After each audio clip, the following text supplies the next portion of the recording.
हमारे हिंदू धर्म में जितनी भी पूजा है, इतनी स्वच्छता और इतनी पवित्रता किसी पूजा में है क्या? नहीं है।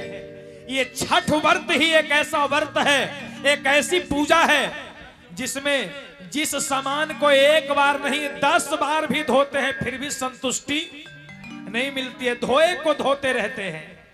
इसलिए जो जहां बैठे वहीं से छठ मैया से प्रार्थना करिए। और ये गीत कौन गाती हैं? जो मैया हमारी छठ व्रत करती हैं और जब भगवान सूर्य को अर्घ देती हैं सुबह के बेला में, और भगवान सूर्य का राह तकती हैं और कहती हैं कि हे भोलेनाथ, कि हे भगवान सूर्य नारायण, हे छठी मैया, आज आपको उगने में इतना देर क्यों हो रहा है? और कहती है क्या? अरे उगी है सूरज देवा नैयो न डोले,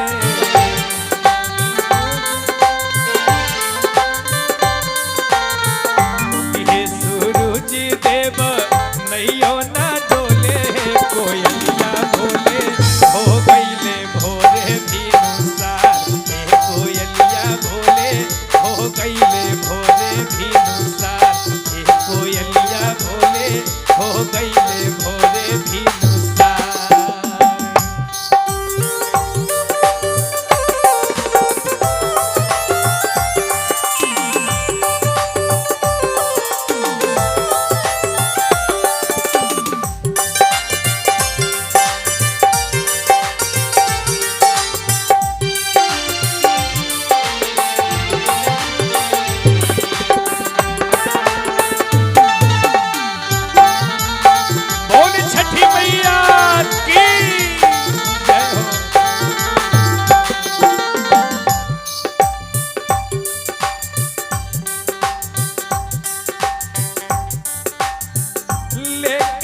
भैया जल ठाढ़ सूरज देव हो,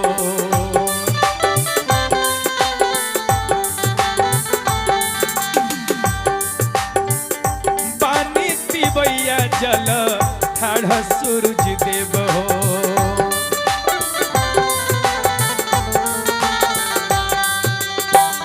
हर थर कांपेले सारिया सूरज देव हो।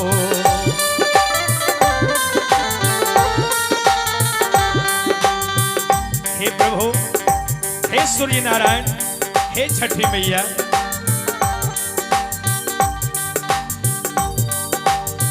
फल फूल नारियल लेके आईली सारनिया, फल फूल नारियल लेके आईली चारनिया, है कोयलिया बोले हो गईले भोरे भिनुसार, हे कोयलिया बोले हो गईले भोरे भिनुसार, कोयलिया बोले हो गईले भोरे भिनुसार।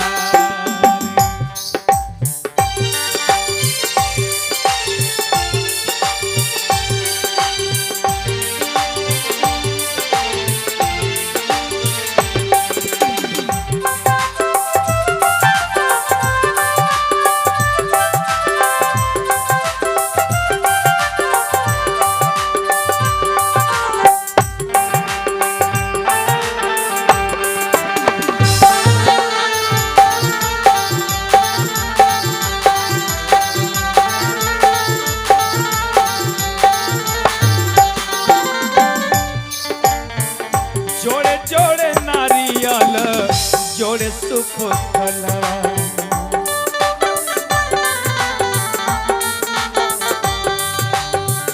जोड़े जोड़े उखिया जूटैनी जोड़े फलवा,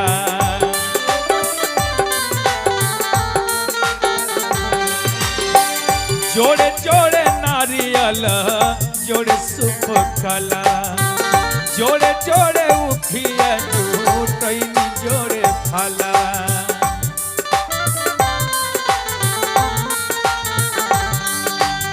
हे भगवान, हे छठी मैया, हे सूर्य नारायण, इतने ना भोर ही से ठाढ़ जल में